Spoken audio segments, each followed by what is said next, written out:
yeah, I mean, even stuff like this, because, and I just kind of, okay, I'm gonna, like actually the first time I pitched in 2007, because I hadn't done that before, I posted my star boards in, we have one of the rooms in Cal Arts, and I think it's the room we do the figure drawing, and I just posted the boards all around the room, and I just invited a ton of classmates, I think for 2 days, groups of classmates, I'm gonna pitch this to you, I'm gonna pitch it again, I'm gonna pitch it again, I'm pitching it again, I'm pitching it again. And then okay, then I had it ready, I had it pretty memorized, so then I pitched to Rob and Craig. Actually, I pitched to Rob because I knew Craig and Craig were the first people I pitched to. And then I worked with Craig later, he remembered me, and that's how I got a job on Wander, actually. I think that happens. But I had to build that confidence up, but I was not, I had never been a public speaker, I had never, been a debater, I had never, I was not, this would have terrified me talking to a bunch of people maybe 8, 9 years ago. So it was something I learned in practice. And from your perspective, for both of you, so as staff writer and then as leading the room, what is the etiquette of being in a writer's room? Is that hard? Sorry. No, it's not. What's important to me in a writer's room is that we're getting the best possible story that we can, and that kind of stuff doesn't happen unless you have people who feel safe. And so it's very important to have a writer's room where people feel safe in speaking up, and maybe their idea is the one we go with, but you know what, maybe they'll spawn another idea if it sounds like a ridiculous thing. One of the things I love, by the end of Rocketeer, we were able to just one person would say the setup for a joke and the other person would say the payoff. Everyone knew where it was going, so it kind of became this hive mind. I love when a room can run that way. So that's my happiest place. The worst kind of room to be in, I think, is when you say something and you just get shut down immediately, or you say something and you're talked over.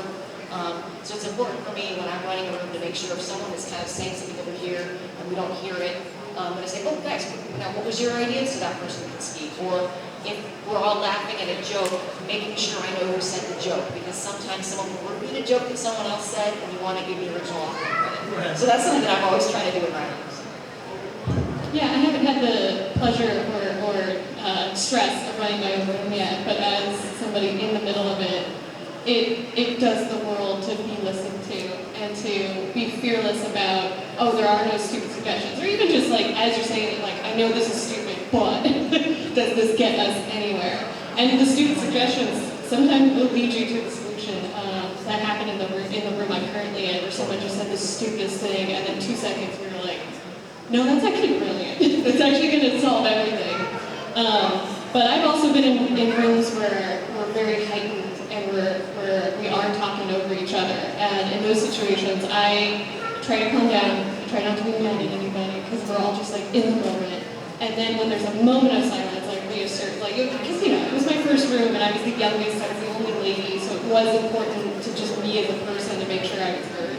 And I did my best to make sure that happened every day. It didn't always happen. Sometimes you're just too damn tired, and it's okay. Forgive yourself, it's fine. But there would be moments where I'm like, wait. Okay, actually, is what I would do. And it worked out pretty good. Okay, so shifting the conversation a little bit. How are we feeling about streaming versus our traditional broadcast? And how are we feeling about Netflix pulling a ton of talent from our rooms and things? I feel like it doesn't bother me. I don't know, it's whatever. As long as I get to make things, I'm happy.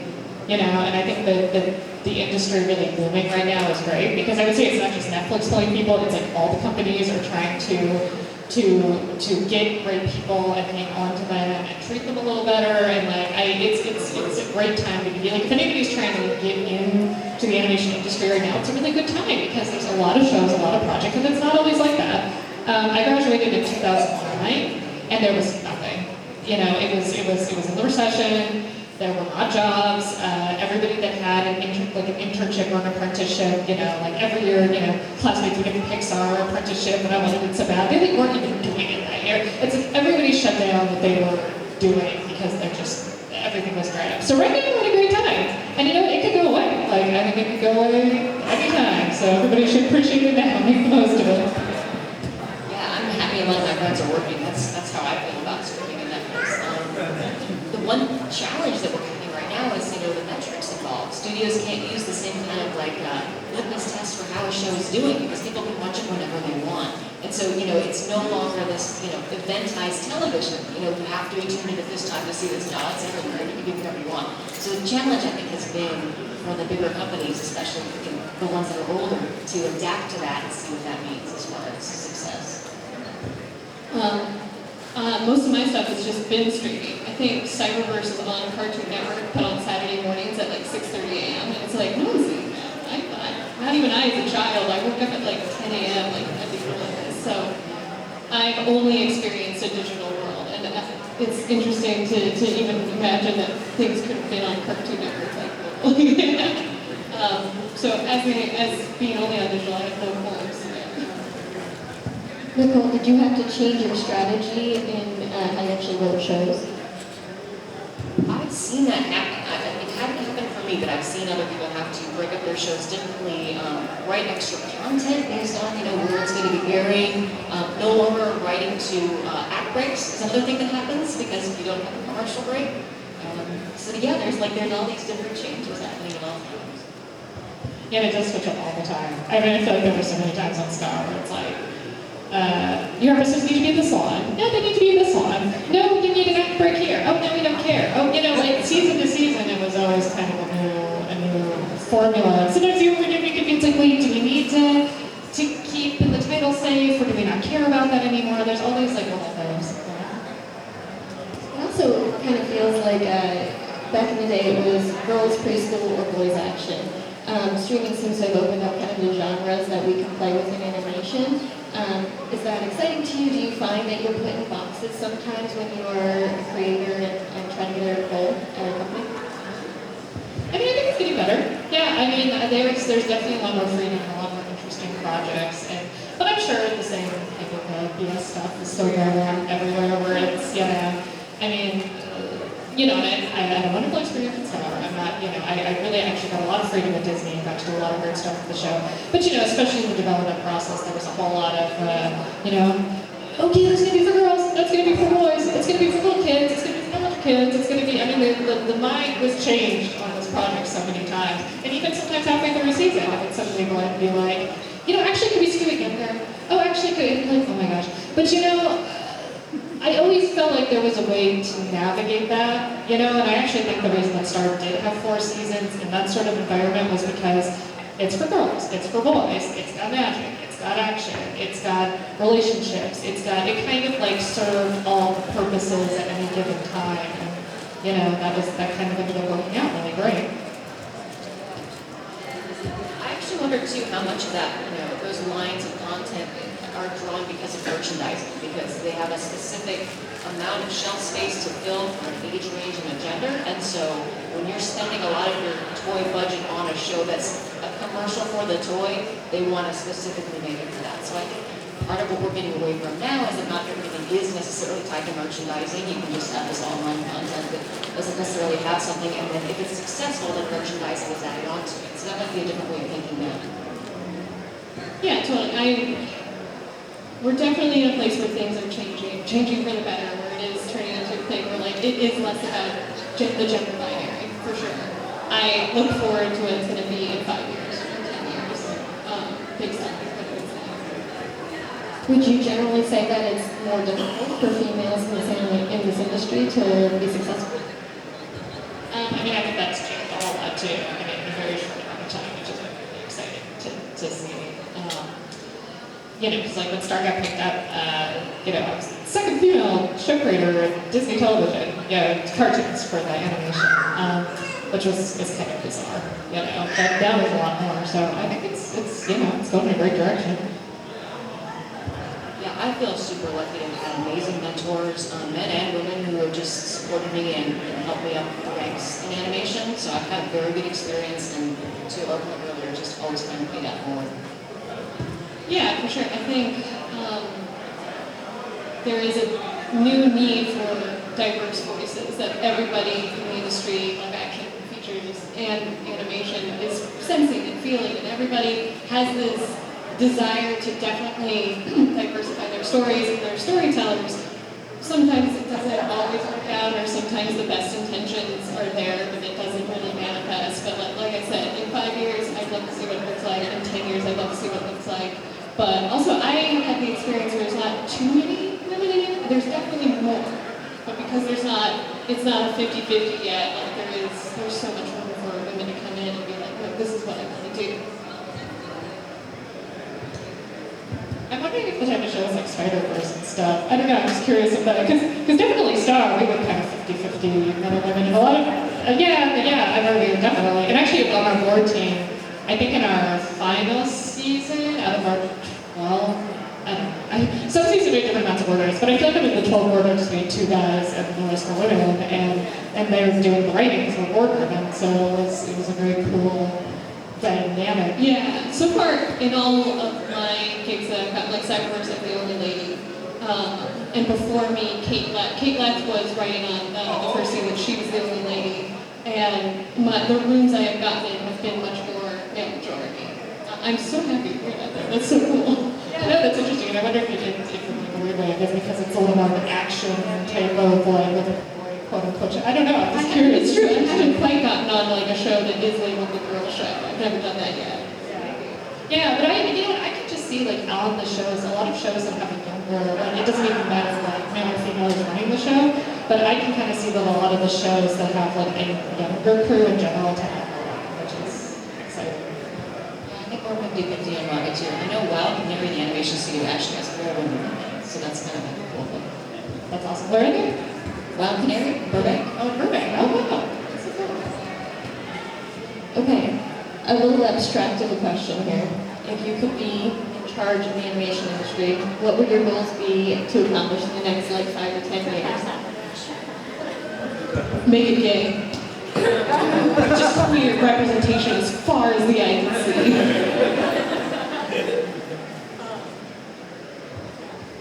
Residuals for showrunners would be nice.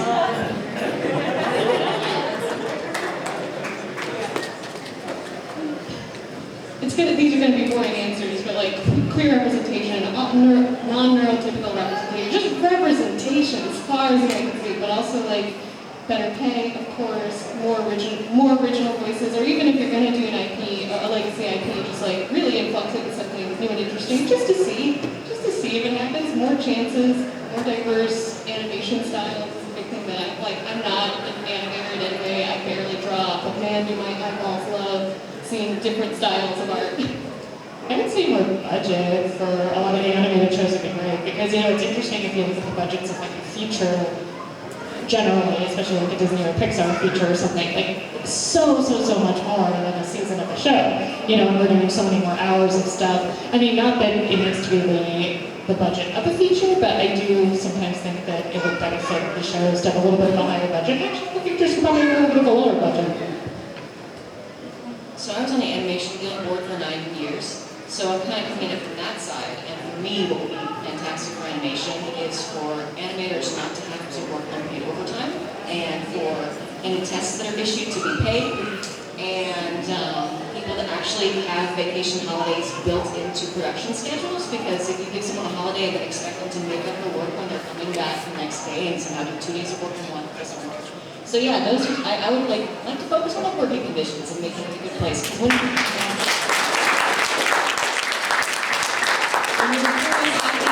great content, that's the end of the day. So yeah, I've always thought that with the vacation thing, animation could use like even just a week off in summer that everybody gets paid, and like this is the week that everybody's going to cool down, because the schedules don't ever end. So it becomes really hard to for anybody on the crew to. I mean, if you're a board artist and you on this, I don't know. This is some people you get 4 weeks, 4 to 6 week rotation, and you have to do the board in that time, and then you get a new board every single week. Like, how are you going to take a week off? yeah, it's just bad business to burn out your talent. I mean, you want to look at it from that side, aside from like there could be. Yeah. I think we can do all of this. Let's do this in the next 5 to 10 years. Okay, that's all the questions I have, but let's open it up for Q&A, or if anyone has anything. Do you want to come up here and speak into the mic, or do you want to just shout? Yeah, we do. How about if I shout? Can you hear me? Yeah. Okay. Really? So my question is actually specifically for May. Hi. So you've actually directed some horror films. Oh yeah. community and do a lot of work with horror films. And I'm wondering, do you notice any differences in terms of access and diversity between working in something like the horror community, which also has a really big fandom and lots of conventions, and animation? Yeah. I have, here's how the horror community's been going. I broke into animation, which I was not intending to do before I broke into horror. My experience in horror has been completely like on the outskirts, and I just circle around going like, man, I've got all these spec scripts. When I was much more participating, there was definitely a push for more female voices, but currently my experience of it has been, mostly guys. It's weird because, oh God, I'm going to talk about horror movies, I'm so sorry. In horror, it feels to me that a lot of protagonists are now women, but they're not really necessarily being written by women or directed by women, and so we're getting this very strange situation where horror particularly has learned the language of the female experience and learned, how to express that, but it ultimately doesn't say anything. You've learned the language, but not the meaning, which is just another thing I would love to affect.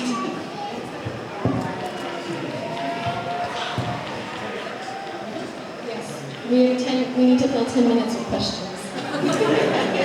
Yes. Okay, so this is for Daron. Can you speak a little louder? Oh, my question is for Daron.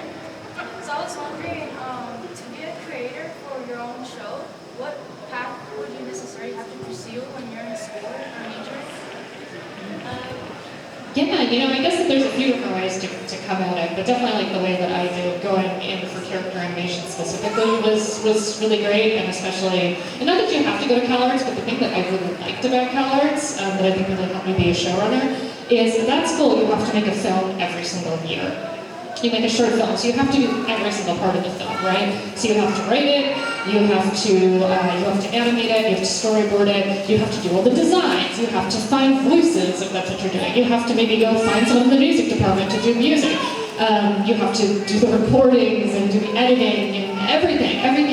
Find sound effects, all these things. So it's like through that process of having to do it 4 times, I felt like I learned so much, and it just got me really excited about the whole process, and that's what I like being with the showrunner. It's like, oh, I get to go to voice records, and I get to, work with the editors, and work with the writers, work with the board artists. So it's like making your own film is a mini version of that. So it's like, you don't necessarily have to go to some big fancy art school to do that, but I would say, like make your own films. Make your own films. I think that's like the most important, like the biggest way to eventually be a showrunner. And then I would also say the traditional path of that, in animation has tended to be, you get a job as a storyboard revisionist, move up to a storyboard artist, move up to a director, and then pitching your own shows and trying to get a show made.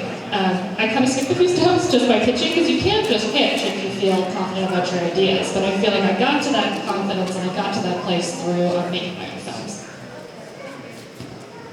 Do you have more? Do you guys feel pressured at all? Because obviously it's changed a little bit, but maybe like 5 years ago, being women pitching shows, stuff like that, you feel like, oh God, if I mess this up, it's going to mess it up for more women. Does that make sense? Yeah, but I don't get that. I don't think anybody's. I think we hopefully have gotten past the place where one person pitching is the representation of all women. I think we're past it. Okay, I hope. It seems like it. No, I think it's important to try to get your ideas out there. If somebody it's low pressure. Honestly, pitching is low pressure. If you get in a pitch, they're listening to 200, 300 pitches a year. You come in, you get your 10 minutes, and then they kind of go, not for us, or they go, hey, let's call them back, and then it becomes this very long process. I mean, I probably pitched Star 100 times before it ended up a show, so it's not a real high stakes thing, I would say. Like I said, the worst that could happen is they'll be like, oh, you need to work on this. This is not, that's it. How many people? I guess this goes back to when you're talking about the horror situation, where I'm in phases of pitching and script development and things like that, but we're not at a point to hire, get women writers and things, and I'm trying to write from a women's perspective, and I don't know if there's any literature or anything that can help rank that. There's women. Yeah. It's just talking, but I guess it's like without any money or anything. Okay, so obviously diversity in everything I do, horror movies, these cartoons, anything I do is a huge desire for me to do. Currently, I had the opportunity in a room to say, I think this character should be neurotypical. And I did. Or not neurotypical, excuse me. But I felt the personal responsibility of saying to myself, this is not my story to tell. I'm depressed, but who isn't? The world's ending. But I am basically neurotypical, and I realized, like, as much as I would love to do this, I would not be able to bring trueness to it. And it turned into a realization of mine that it's just like, okay, I'm not in a position to hire somebody yet, but these things definitely are, and I have taken these opportunities of, like, I have a responsibility and power to find someone who could write this character as authentically as I would like it to be written. So when I see people who are just like, how do I write a better female character? I'm just like, well, there's women. Women know. and obviously, you can make the argument, of course, like, anybody can write anything. Totally true. But there is a level of moral obligation, I think, that we're understanding now more than ever to bring trueness and authenticity to representing characters like that. And that also must be totally considered moving forward how you write characters. I just tried to, and I always felt like it's just like, maybe it's the easy shortcut in some ways, but I always try to base all my characters off of somebody that I know, or something that's a combination of a couple people. And I feel like that really helped, I think, bring some authenticity to the characters and, like, a different voice. And I think that, it just, I always feel like if you make something too general, like, oh, this is how, I don't know, a girl acts, this is how somebody like this acts, it's always going to be way too general, and no one's going to relate to it. It's not interesting to anybody, right? So it's like, I always feel like you need to find the specificity in whatever you're doing. And you can even, I don't know, I would take stuff from friends, and even maybe, stuff from yourself, and, like, really get the nuance and really try to understand my character. Shift to the female first. We want to solve Q&A. Are we good? All right. Thanks, guys. Thanks, everyone.